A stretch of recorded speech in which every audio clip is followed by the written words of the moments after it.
There is a man in this story who spends 30 years dreaming about the one thing he wants most in the world.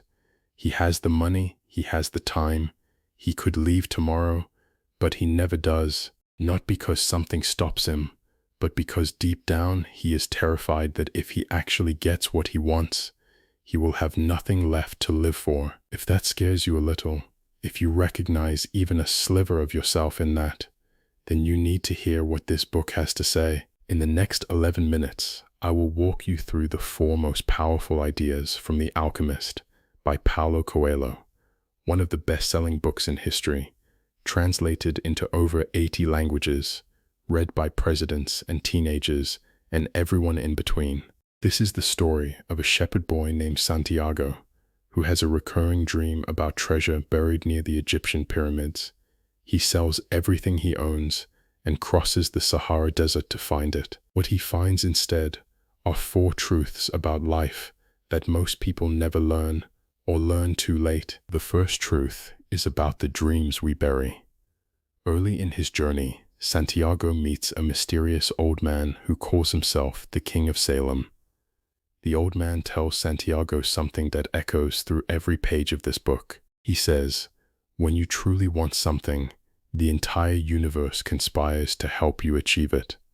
He calls this thing you were put on earth to do your personal legend, and he says everyone knows what their personal legend is when they are young. But as the years pass, 4 obstacles kill it. First, everyone around you tells you it is impossible. Second, you fall in love and convince yourself that chasing your dream would mean hurting the people you care about. Third, you become afraid of failure, because when you actually try, you can no longer hide behind the excuse that you never really wanted it. And fourth, the most dangerous one, you get so close to achieving it that you become terrified of success itself. That 4th obstacle is exactly what is happening to a crystal merchant Santiago meets in Tangier. This man has wanted to make a pilgrimage to the holy city of Mecca since he was young. Every Muslim is supposed to do this at least once. He has had the money for decades. Nothing is stopping him, and yet he has never gone. When Santiago asks him why, the merchant says something haunting. He says, "It is the thought of Mecca that keeps me alive. That is what helps me face these days that are all the same. I am afraid that if my dream is realized, I will have no reason to go on living." He has built his entire identity around the longing, not the doing. The dream of Mecca is more comfortable than the reality of Mecca could ever be, because as long as it stays a dream, it is perfect. It cannot disappoint him. And if you are being honest with yourself right now, you probably know exactly what this feels like. A goal you have been circling for years. Something you keep saying you will do someday, but someday never becomes today, because wanting it feels safer than risking it. The takeaway is uncomfortable but simple. If the dream stays on the shelf forever, it is not a dream anymore. It is a decoration, and decorations do not change your life. The second truth is about what happens when everything falls apart. Santiago arrives in Africa full of hope and is immediately robbed of every coin he has. A con man takes his entire life savings in a crowded market in Tangier. One moment he is looking at a beautiful sword in a store. The next moment he turns around and the man is gone. The money is gone. He is 17 years old, alone in a country where he does not speak the language, with no way to eat, no way to sleep, and no way home. That night, sitting in an empty plaza, Santiago's mind spirals. He thinks, "I am going to become bitter. I am going to distrust everyone. I am going to hate people who found their treasure because I never found mine." And then something small but powerful happens. He reaches into his pouch and feels the 2 stones the old king gave him before he left Spain. And they remind him that he met a king, that the king knew things about him no one could have known, that the journey is not over just because the road got harder. He stands up and says to himself, "I am not a victim of a thief. I am an adventurer in search of treasure." Nothing about his situation changed in that moment. He still had no money. He still had no plan. The only thing that changed was the story he told himself about what was happening. And here is what this book teaches through that scene. You do not control what happens to you, but you control the narrative you build around it. And the narrative you choose determines whether you stop or keep moving. Santiago could have gone home. Instead, he walked uphill to a crystal shop, offered to clean the windows for food, and started rebuilding from nothing. Within a year, he was richer than before. The robbery was not the end of his journey. It was the beginning of the part that actually mattered. The third truth is the one most people resist hearing. Somewhere deep in the Sahara, Santiago is riding alongside a mysterious figure known only as the Alchemist. He has left behind the woman he loves. He has left behind money, safety, and a respected position at an oasis. And his heart is screaming at him to turn back. It tells him he might fail. It tells him he might die in the desert.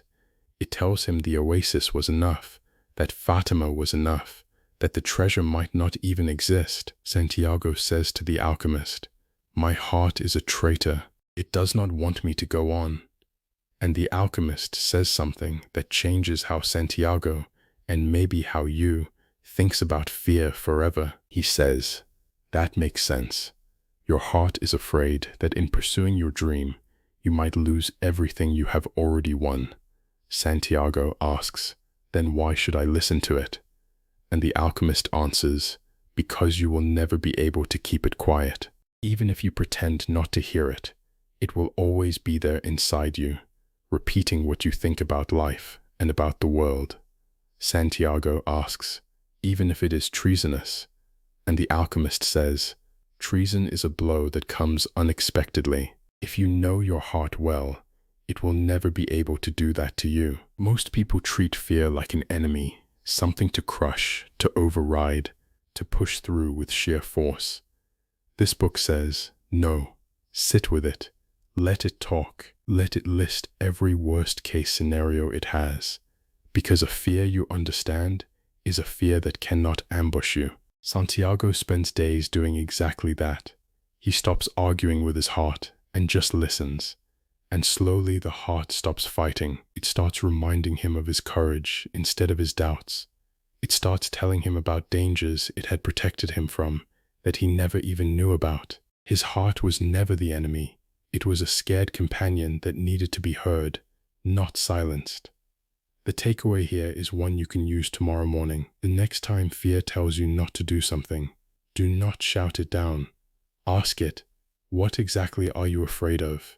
Name it, describe it, and then decide whether you are going to let that specific fear run the rest of your life. The fourth truth is the one that makes this book unforgettable.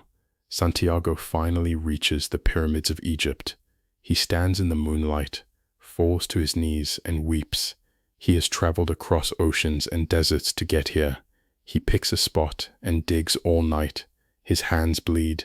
The wind fills the hole with sand. He keeps digging. And then men appear. They surround him. They find a piece of gold in his bag. They beat him. They make him keep digging. He finds nothing.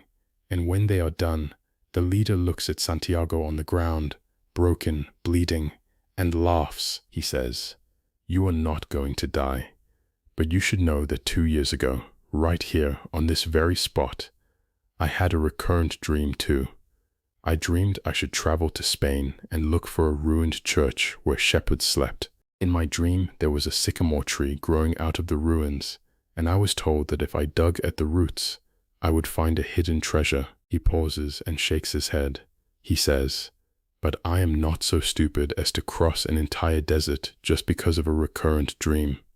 And he walks away. The treasure was buried under the sycamore tree, in the ruined church, in Spain, the exact place where Santiago slept with his sheep and had the dream in the first place. He had traveled the world to discover that what he was looking for had been beneath his feet all along. So does that mean the journey was pointless? Should he have just stayed home and started digging? No. And that is the entire point. Santiago could not have found the treasure without leaving. Not because the treasure needed him to travel, but because he needed to travel to become the kind of person who could recognize it. The shepherd boy who slept under that tree 2 years earlier would have walked right past the gold and never looked down. The man who came back, the one who had been robbed and rebuilt, who had crossed the Sahara, who had loved and let go and stared down his own death, he was finally ready. The journey is the treasure. The chest of gold is just proof that the journey was real. Those 4 ideas, the dreams we bury, the stories we tell ourselves after failure, the fear we refuse to listen to, and the treasure hiding where we started, are the reason over 100 million people have read this book and felt like it was written specifically for them. I had to leave out one of the most extraordinary scenes in the entire book to keep this short. The moment where Santiago is captured by a tribal army, told he will be executed in 3 days unless he can turn himself into the wind, and then has a conversation with the desert, the wind, and the sun about the nature of love and existence. It is the climax of the entire story, and it might be the most breathtaking passage Coelho ever wrote. The full deep dive is on One Book Away. I will link it below. If something in this video hit close to home, subscribe. Every week I break down the books that have the power to change how you think about your life, and I do it in a way that gives you the real experience, not just the highlights. I will see you in the next one.